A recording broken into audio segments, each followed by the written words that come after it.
Good morning. And today's topic is going to be those numbers. Numbers of lovers, numbers of frogs that you've kissed, because that's all we get to hear on social media, how women have, try to explore what they like versus have what likes them pop up in their life, because I get to see how the double standards are. Oh, guy brags about, nailing this woman and stuff, but it's not okay for a woman to talk about how she gets her sexual desires out, right?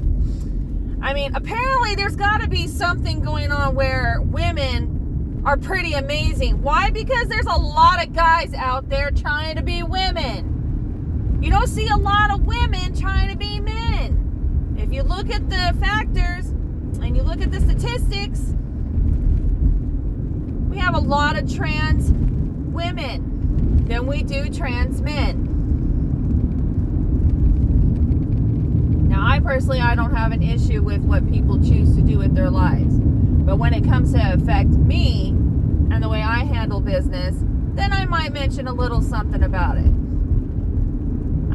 I get to hear about how some of my guy friends, they like to talk about who they're dating this. And then there's always a different name every other week. So that's how I came across the conclusion that guys like to play the field versus men who like to wait for the woman that they really truly want and desire in their life to appear.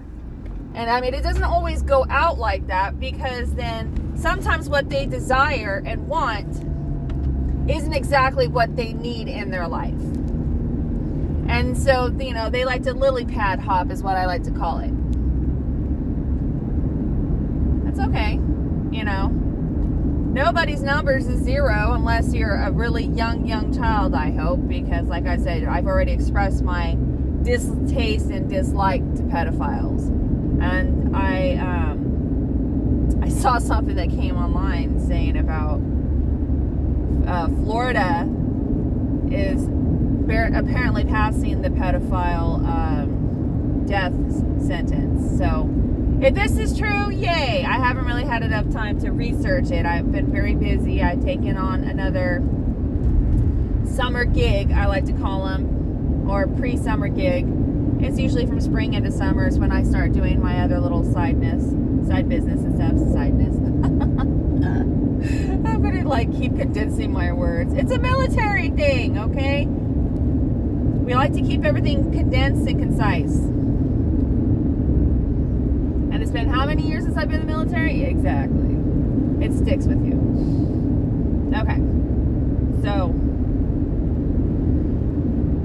I don't think the amount of partners in someone's life matters. And the reason why is because I actually see it as conducting an interview while in the dating stage.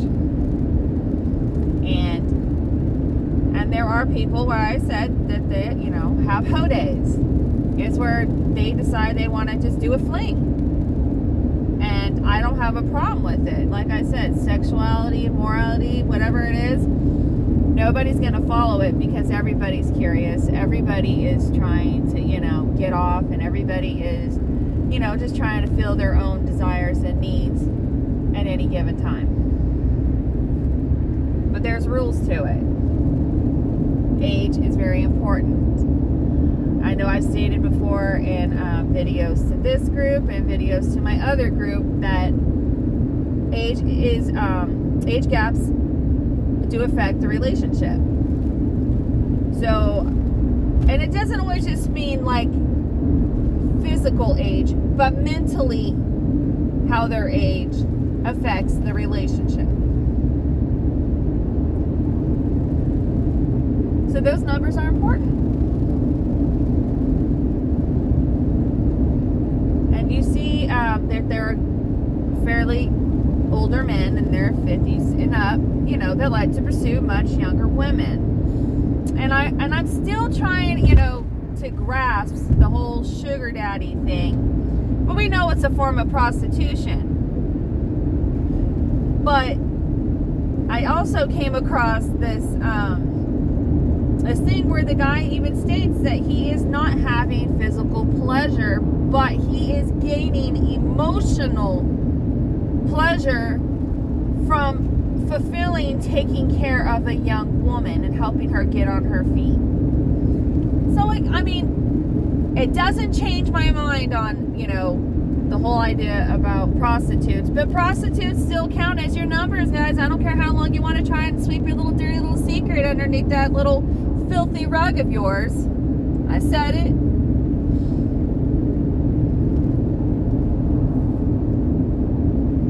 In order to marry a woman, you're going to have to divulge all those dirty little secrets yourself, because if someone else divulges it to her, she's going to be completely 100% turned off that you did not confide in her and that you chose a family member or a close friend to reveal something about you.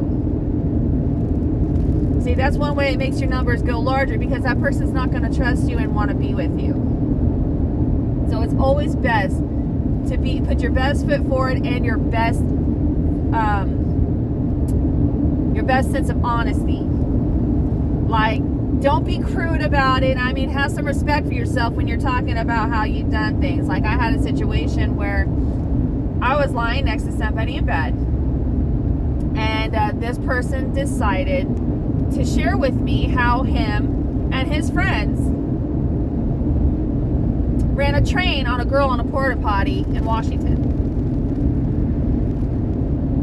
And I kind of, like, at that point, knowing that I could not get past this particular,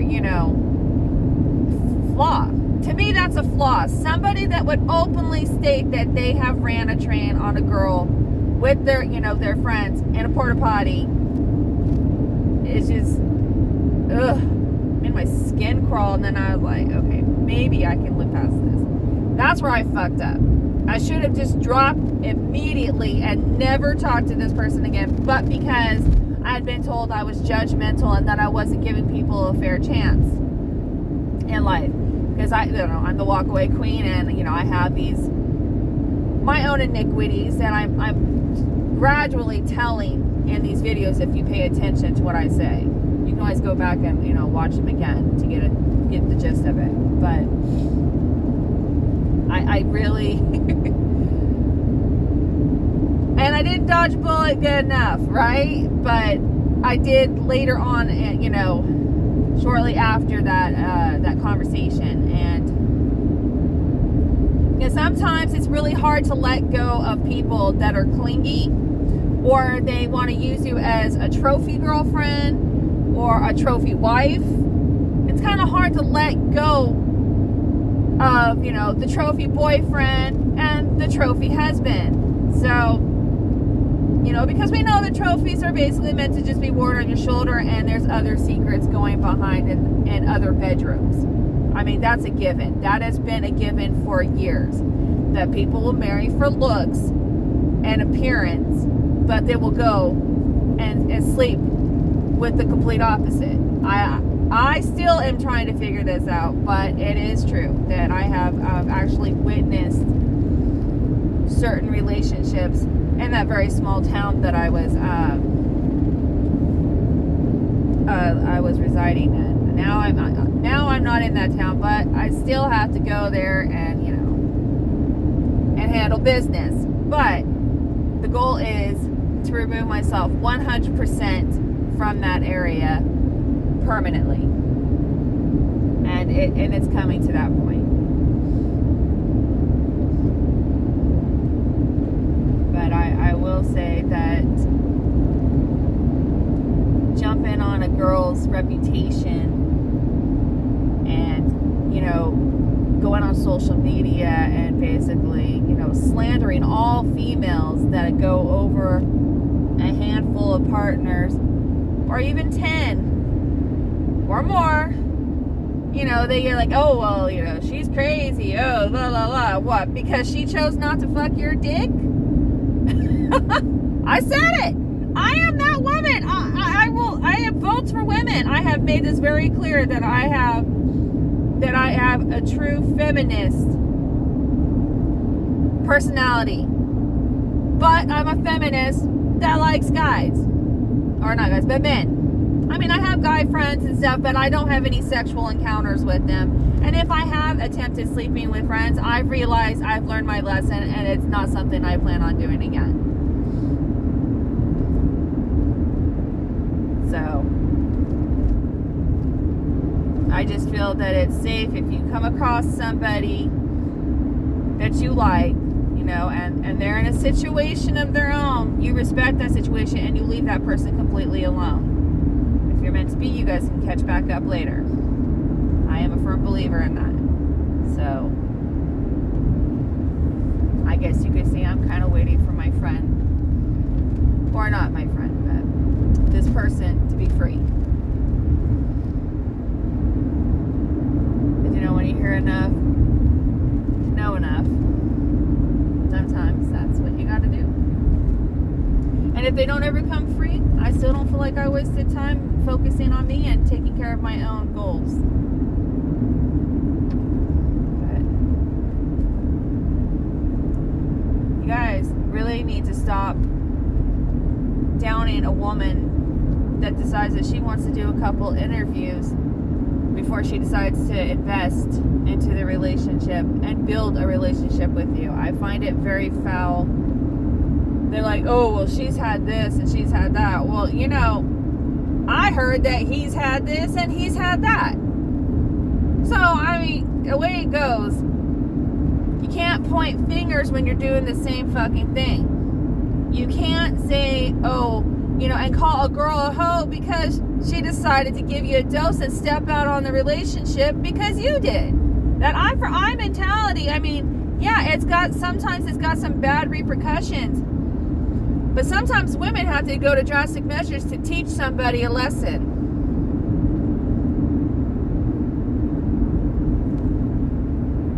But sometimes the love is still there even after the lesson, and it's actually salvageable.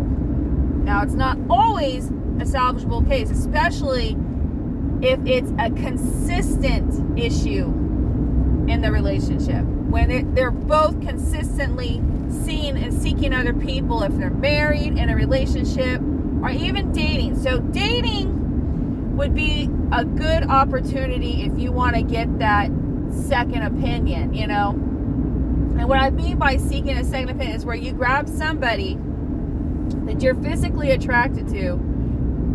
And I do recommend this. And I know it sounds like I'm a hypocrite, but I'm not, because this is why you're dating. This is not when you establish a relationship and that bond. Because you're having doubts, sometimes you need to step out and get a different feel of somebody else.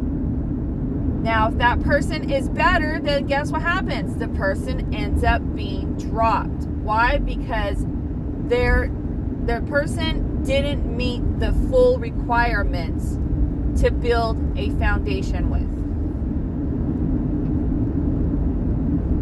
And when they don't meet the full requirements, you just, like I said, if the first kiss does nothing, there is no reason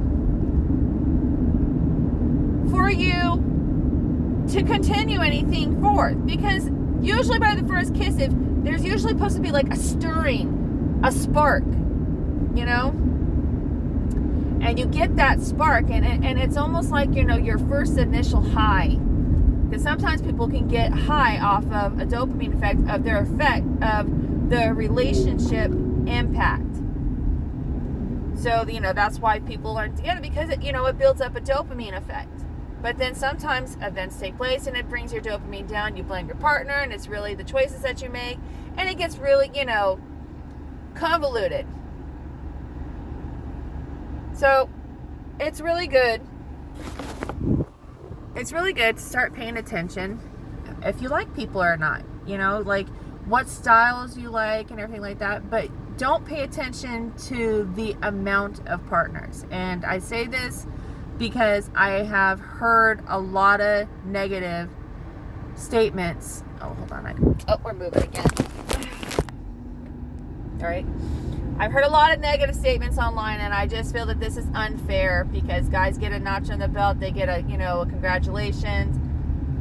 And they can be a fuckboy, and they can still get the girl of their dreams and stuff like that. And it's rude.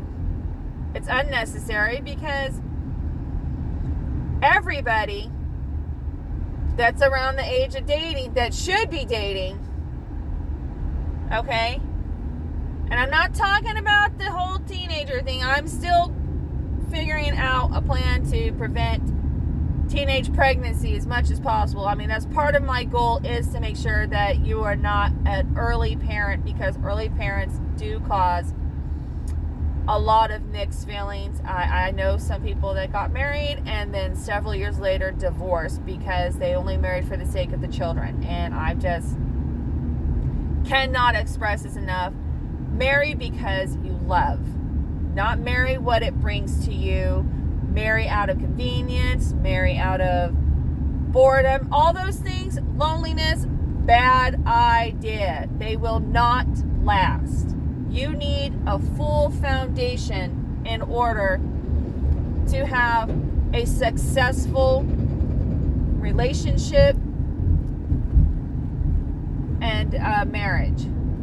Because most likely you're dating to basically find your wife or your husband or your mate, however way you want to do it. Because like I said, this is going to apply to most of my videos. You can apply to everybody. I know I say guys and gals and stuff, but most of the stuff I say, it can be applied to any type of relationship and dating experience at that. So